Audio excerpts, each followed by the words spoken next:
Hello. Ganda ng buko, haba. Okay, anong gagawin natin?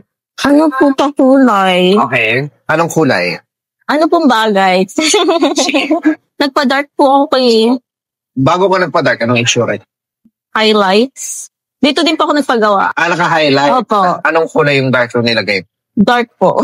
Dark talaga? Opo. And then nagsapaw po ako ng ash brown. Oo. So ngayon, anong color?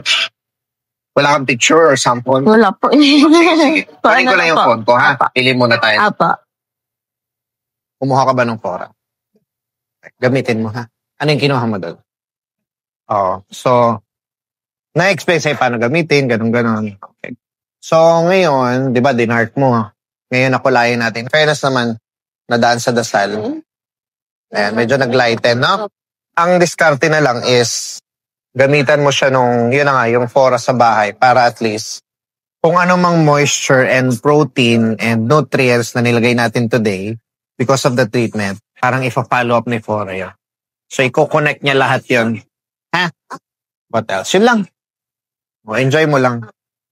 Thank you. At least na, at least na, na-expect ko kanina, hindi malalight yun eh. So, at least na ayos. Thank you.